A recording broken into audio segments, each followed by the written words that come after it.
What's up YouTube? Ian Sandusky back here again for Let's Machine. Before we get started here, make sure you guys like and subscribe below if you guys are watching. Really helps me with my numbers, helps get the video out to more people. So before we start, make sure you do that if you're gonna do that, okay? Today on Shop Talk, we're gonna be talking about something that I get asked about all the time. I got a lot of emails about this. Some of my highest rated videos are about this, but we're gonna be talking about sales. I've done a video previously, which I'll link up here in the corner, about how to find work. But how to find work is, there's more to it than what I talked about. That was a video more distinctly about where to find work. Today is gonna touch on a little bit of what sales is and some of the things that apply to it. Sales, as this video is titled, no matter how you cut it, is a numbers game.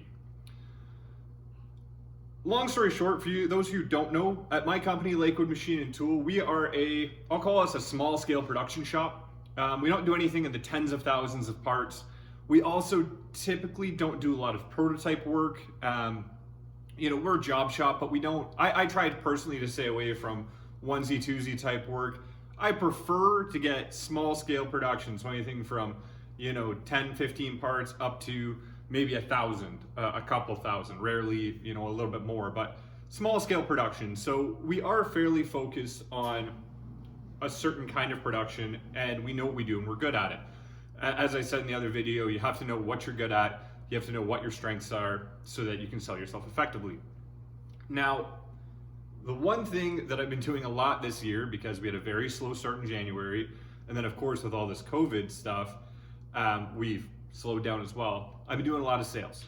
And one thing that struck me that some of you guys who may not work in sales departments or may not have a lot of experience with sales but may need them now is that sales, no matter how you cut it, is a numbers game.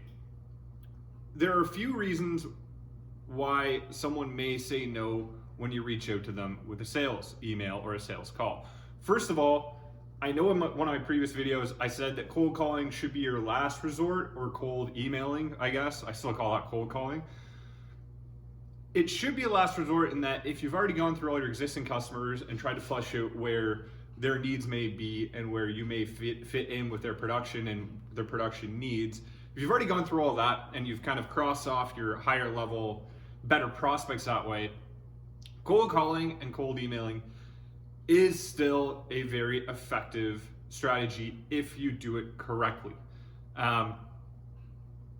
Personally, one of the strategies I use is generally once a quarter, more frequently than that if something comes up that I need to reach out to people to get work in-house, is I'll come up with a sales email. It'll be a fairly generic email. I will save it in a Word document, and that's gonna be my template. I have a strategy with the way I phrase emails that seems to work. I've got a lot of my customers from doing these, but generally it's an introduction of the company, what we do, and inviting them to send requirements to us. One of the biggest things you guys need to know, and something that, you'll see me do this on YouTube videos, I'm letting you behind the curtain here a little bit, is people react to being asked things. If you just state, my company does X, Y, Z, thank you very much, have a good day, you're probably not gonna get all the responses out of that. Calls to action get response. So for instance, at the beginning of this video, when I asked you, please like and subscribe, I'm asking you a question. I'm asking you to do something. If I don't ask you to do it, it may not even cross your mind. If I ask you to do it, you may say, no, I don't feel like doing that. No, I don't wanna do that. That's fine, but now at least that question has crossed your mind and you're aware of it. With sales, it's the same thing. In my emails or in my calls, I always have to ask, do you have any requirements that may make sense? Do you have any upcoming requirements that I can take a look at to see if there's a good fit for your company and mine? Do you have any manufacturing needs that you may like a different price or like me to price to see if I can save you some money? Asking those questions in an email is imperative. Always finish on the questions. If you do not ask them a question, there's a very small chance they'll respond because they're not, oh cool, I've been introduced to the company. They don't feel the need to respond. Opening that door and getting them to respond, even just to say, and I get this all the time, listen, we're pretty well taken care of right now, we're pretty well served, but if anything comes up, I'll get back to you. at least now there has been communication, and you're going to stick out in their mind as someone they replied to a lot more than if you just sent them an email. We all get tons of spam email every day. I delete it, and 90% of the time I don't even look at it. But that kind of brings us to our next point and the whole point of this video, and that sales is a numbers game.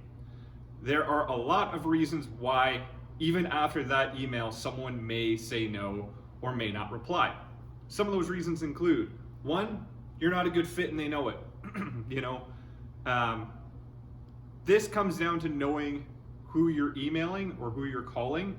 I don't go after the Magnas of the world. I don't go after the automotive of the world, because I know that their requirements are very large. I know that probably because of their supplier network, I just can't be competitive based on what we do.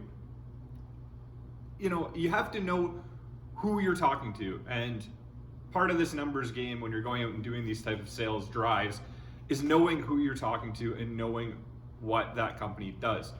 You can't just blindly fire. When I say it's a numbers game, I don't mean blindly fire it out at a million different people and hope that somebody gets one. That's just spam. You still need to have a client list or a potential contact list that you build of people who would be good fits for your company. But even still, number one, they just may know that you're not a good fit. They may know something about your company. They may look at your capabilities and say, so they do mill work and they do lathe work, but at the end of the day, they don't have laser in-house, and everything we do is laser informed. So they're not going to talk to you. That's one reason why they may say no or may not respond.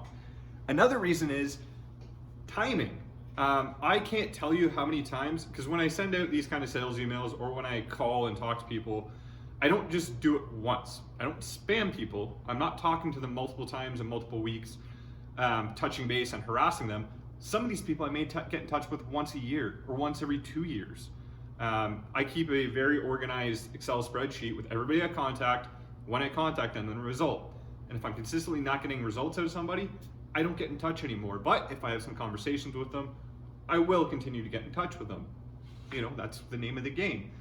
But if the timing isn't right, even if you are the best fit possible for their company, you're not going to get any work out of them. They may produce stuff that you could be of good value to them, but if they just don't have the work on hand, if they're not producing a certain part that you could contribute to at that time, there's going to be no work there for you.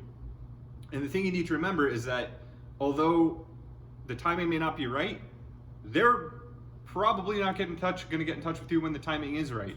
So following up is important. So that's another aspect of the numbers game. Although the first round may be a pass, you need to get in touch again in order to make sure that it was a timing issue and not just you're not a good fit issue.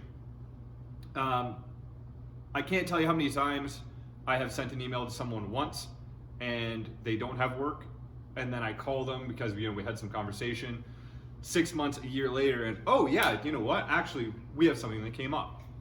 Another reason that timing may be a no-go for them is maybe they weren't doing that kind of work then. Again, there's been a ton of times when I've got in touch with people and there's been no real interest, and then in a year I'll circle back, or a year and 6 months I'll circle back, and all of a sudden they've gotten into a new line of work, or they've introduced some new parts and they're sourcing something, and they now want some pricing on stuff. Another part of timing is that people have sources for parts they get machined. Very rarely will you walk into a sales meeting with somebody and they have something they have never had quoted before that they need you to quote on because it's a new product and they're introducing it. Usually they'll get in touch with you.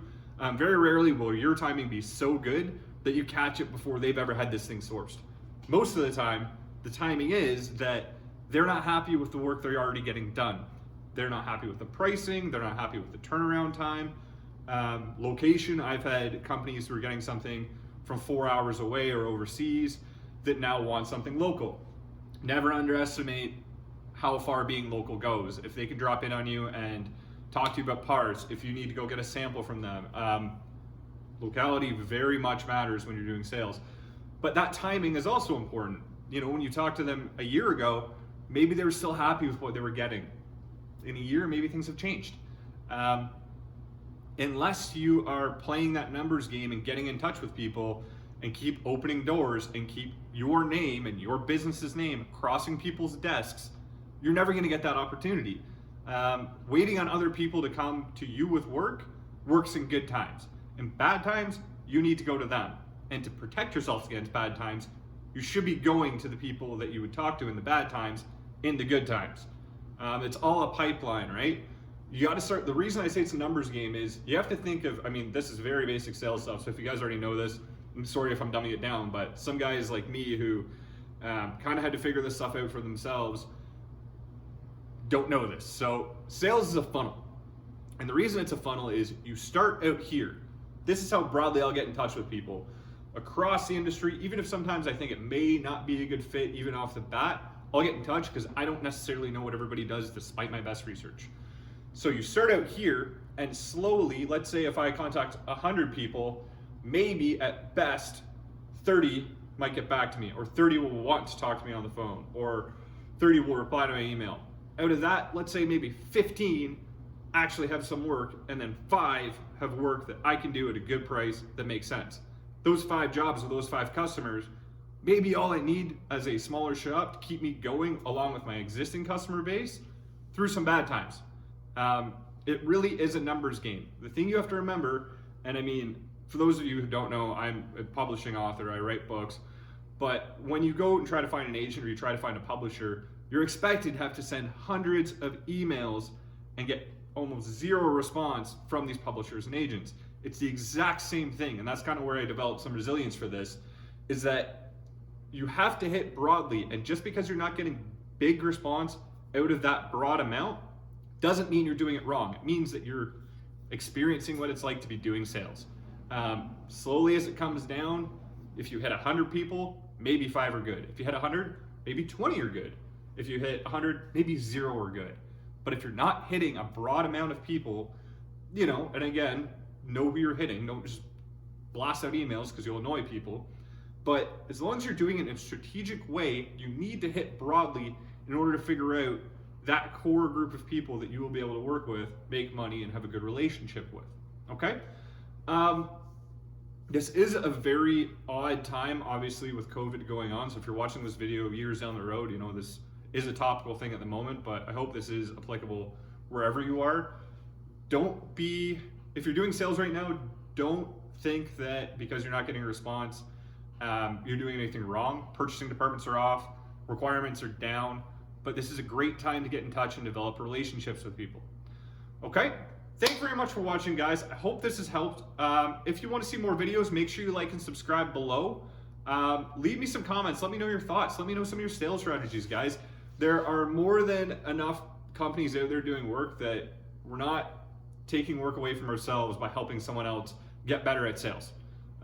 There's always going to be more work than there are companies, I hope. But, you know, these things help. You know, the rising tide lifts all ships. So share your information below. Let me know if you want to see more videos and what they're about, and we'll see what we can do. I have a video series on right now with Practical Machinist, so make sure you're watching those over on their channel. It's another aspect of the Shop Talk that focuses more on their community and, you know, community topics that way. So if you're interested, make sure you check those out. And thank you very much for watching, guys. You take care.